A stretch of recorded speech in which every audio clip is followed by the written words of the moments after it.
Okay, you go ahead and you set your models up. By the way, just because I'm the best looking guy out of this, people talking doesn't mean I'm better than the other ones, but I really am. Anyway, so here's a situation where, for example, there's a 5-man attack squad. Well, I guess normally there were 5 other guys, but they must have combat squatted, because there's a missile launcher and a melta-gun in here. If you go ahead and you set them up like so, to spread them out, what happens when you take some wounds? So for example, say, well, I don't want to lose the missile launcher guy, so I'm going to put the wound on a regular guy. And if you lose the guy, you're now out of coherency. What's going to happen, of course, as many of you probably know, they can't shoot. You've got to take your turn at moving them back into coherency. Pretty simple thing, but just something that felt it's important to talk about. Another thing would be, the next thing I'm going to move on to is take into account what your line of sight should be based on your future movements. Okay? Say, for example, that you decided you wanted this rhino to drive, and you're planning on shooting this unit at those guys. Well, you can either choose to go around that way, or you could go this way. If you come this way, you're now going to block your line of sight, things of that nature. You may give them a cover save. So that's just another thing to keep in mind, just to try to avoid somewhat and plan in accordance going forward. Okay? Another thing would be same with infantry. Say that these Ludas here wanted to shoot at these little dire Avengers there. But during the movement phase, you wanted to move these orcs. If you go and you move them up in front, now these guys are going to get a cover save. Okay? Just simple things, just again, we felt was important to talk about. And so I'm going to move it on to Jay then, because we're over our time limits. This way we can get to the more meaty things. So those are pretty simple, so I didn't want to spend a lot of time on that. Any questions about them or anything, or comments, or anything? Because I figured you're all there. So, all right, Jay, move on to the next one. The one last thing is pushback, and really that's really only for spearhead, because you want to put one unit up, and say you deploy. Let's say you're playing NIDS and you're playing Marines here. Well, if you don't deploy right up here, then your opponent, you're not going to give your opponent a pushback. So I think that's something to be wary of if you're setting up first in a pushback situation during like a spearhead mission. Yeah, well, another thing is if you deploy first, you can go ahead and you can deploy your rhino right up front, so that pushes him back around that zone, and you can deploy the rest of your guys. On your first turn, you then drive your rhino back, and move your guys to pop in, something of that nature. That way, when he goes and has to set up, he has to stay in an 18-inch corridor away from where that vehicle is. Or let's say if you have you decide to deploy 2 rhinos. You can deploy one right there, another one here, and more or less forces him out along the edges. Anyone understand that? Question? Just something else there. And then what you do is you drive back, and as your guys come on, you can run up and get them in then. So it's an advantage when you're playing a shooty army and you're going against a more assaulty army that you don't want to be an assault with. Okay.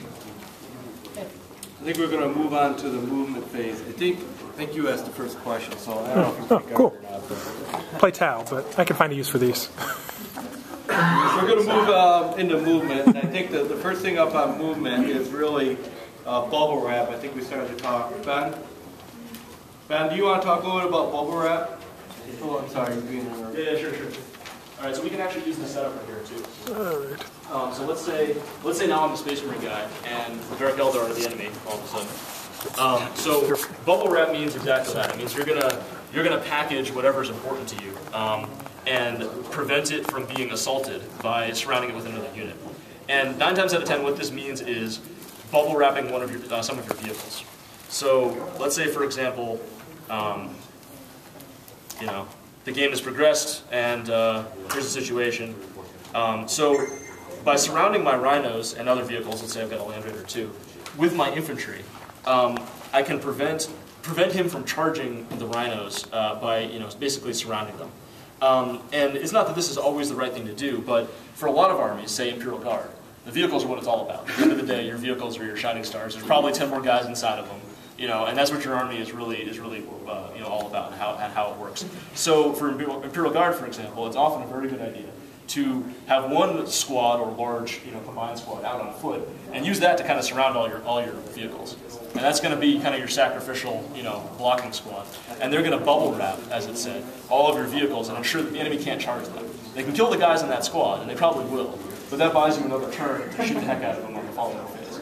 But that's true of most every army, in that if you've got vehicles and infantry, it's often a good idea to protect the vehicles with the infantry. And part of that is just the way that the rules work, in that vehicles can be killed with a single hit. They're tough, but you get a melt-a-bomb on the Rhino, and that could be all it takes. Whereas infantry usually are more durable. You get it takes multiple wounds, they have saves. They're not going to die in one round. So they're more able to take a charge than, say, a vehicle is. So bubble wrap is one tactic you can use to protect vehicles from enemy chargers by surrounding them with your infantry. I have a question. Sure. Let's just say you had just the Rhino, not the Land Raider, and you had the Marines like you were, and you wiped out your Marines. Would you shoot the bolter, or would you tank shock the unit? Which would you prefer? Is the Rhino empty? Yes. At that point, you're probably done anyway if all you got is a Rhino. Well, but, no. So I understand your question. So you charge the unit, and they're wiped out. I guess we'll get to tank shocking, which is like a few more bullets down. But really that just depends on the scenario. Like, do you need to kill one more model? Is that more important than maybe breaking the whole unit? Tank shock is kind of like the Hail Mary pass. It's like it's going to work great. The whole unit's going to break and run, or nothing's going to happen, and there's kind of no in between. So you just that's just going to depend on the game overall and what the overall situation is, on which the right move is. But there's lots of uses for tank shock, which we'll get to if we've got time in a few minutes. When you're choosing a unit to bubble wrap, if that's what you've decided to do, what's a better and what's a worse unit? Most expendable, because the idea of bubble wrap isn't that you're going to win the coming assault, it's that you're going to buy some time. So in this case, assume these guys are tactical Marines, or whatever your grunt is, be they guardsmen, be they tactical Marines, be they Gretchen, whatever that is for your army. That's what this bubble wrap is for. It doesn't have to be vehicles. I mean, it could be like, say you're playing Tyranids, and you've got a bunch of Termagants. You want to protect your bigger creatures, your Hive Guard or something. Use the expendable units to surround them so they can't be charged. And that's the idea, is that you sacrifice the lesser guys to protect the more important ones.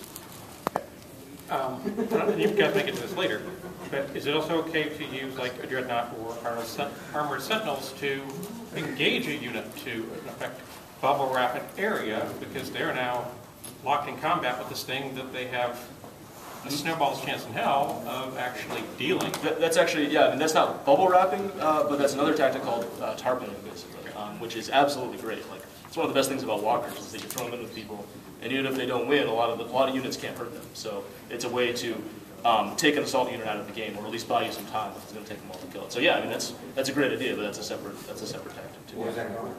Tar pitting usually, or litter. Yeah. Yeah, they're great if you have a trail shooter or something like that. Right. It's trying to hold someone else. Yep. I have a question. Sure. Say in that Land Raider back there, you're expecting that assault squad or that tactical squad there to take the assault. And say you have like HQ or something in the Land Raider with like inspiring presence, something like that. Does that 12-inch hull with a +1 attack go, like, can he be in the Land It's from the Raider? hull of the Land Raider. It is inside. So it'll be from the hull of the vehicle? Yep, it's from the hull of the vehicle. Yeah, all auras go from the hull of the vehicle if you're inside of it. So it could be a Blood Angel Priest, it could be, whatever. Which is huge, because you got a priest in there. That Right. was huge. That's one of the best things about Land Raiders, too, is that it increases whatever aura you've got. It's like an extra 3 or 4 inches just for free. So, and one important point about this is that when you're bubble wrapping, make sure you don't leave big enough gaps for the enemy to charge through. Because they're allowed to charge through your unit if they can, and they can charge both these guys and the tanks behind them. So, if I was spread out like this, for example, still coherent, 2 inches, but this guy could fit right between and still, get past me and attack the vehicle. So you do assaults. Right, yeah. So you can do combi assaults, yeah. And we'll. In Tactics Class 2, is that where we're going through combi assault? A little bit. Yeah. That's a whole subject in and of itself. But So if you decide to bubble wrap, try to keep yourself at least an inch apart from each one of your make models. sure they can't fit between you. Yeah, exactly. Okay. Yep. So if Thunderwolves are the only thing you're worried about, well, you can probably be a lot further apart because they're not fitting between you. But normal guys, make sure there's not an inch in between your models so that they can't get through you. So, all right. I think the next tactic on our list is this Rhino leapfrogging or something. And this is kind of an old tactic, but let's say you set up like this and you're going second. One good thing about this is you have one tank protecting 2, but then if you go first, you move this tank up, and then maybe you drive these 2 here, you both smoke, and then you're protected. Or you're going to lose some movement, let's say you're in a line like this, and you know, say you're here, and this one blew smoke last turn. Well, then you drove this one up, not full distance, but then you drove this one up, you know, to protect it or something. If you got a gun coming from here, you drive this one up. You know, it's just playing with the models and smoke and really protecting, you know, certain rhinos as you move forward. So it's some of the tactic I think takes a little practice. What you're doing there is you've essentially got 3 rounds of movement where they're all protected by a smoke. Exactly. Exactly. Yeah. Yep.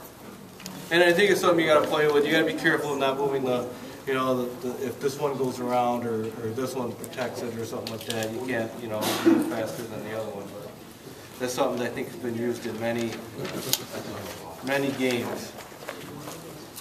Okay, so did you slingshot engage next? Yeah, I love slingshot. Everyone loves the slingshot. All right. So this is the situation here. Let's say I'm playing Marines, and I want to come over here and attack these Hellions. And let's say I either think I can beat them in close combat, or the scenario demands that I need to charge these guys.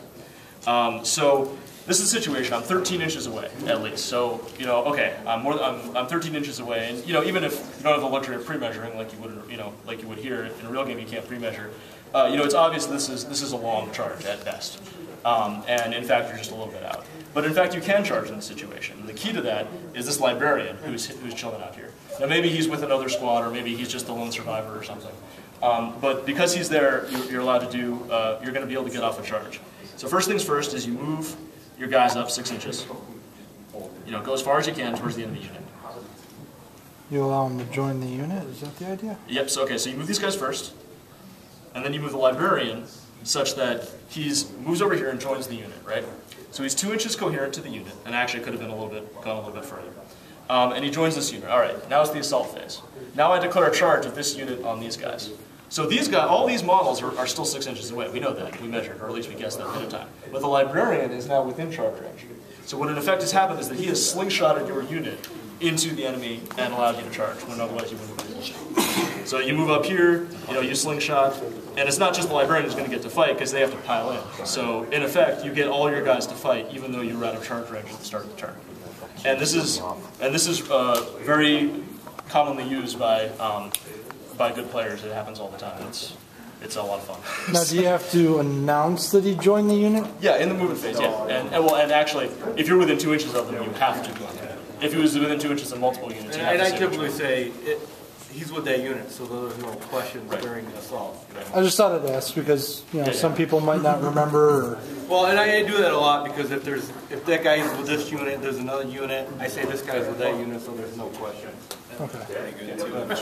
Could you also use the same tactic against somebody by pulling them off objectives? Sure, yeah. You can use, absolutely, charging one into the unit and piling over two to get them off an objective, absolutely. Yeah, Out of cover, even? Sure, yeah. I mean, they move 6 inches regardless of what the case is. So we're going to talk a little bit when we talk about the assaults. Yeah. This can pull you off an objective if you're against your Hellions too, which is... Yeah, sure, yeah. I mean, that's something even simpler, is that, yeah, if you charge one unit, they have to pile into you no matter what the situation is. So if there's an objective right here, they're going to have to leave it to come get you. Sean, I guess he's going to talk about a couple of tactics. He's over there. He's always hiding.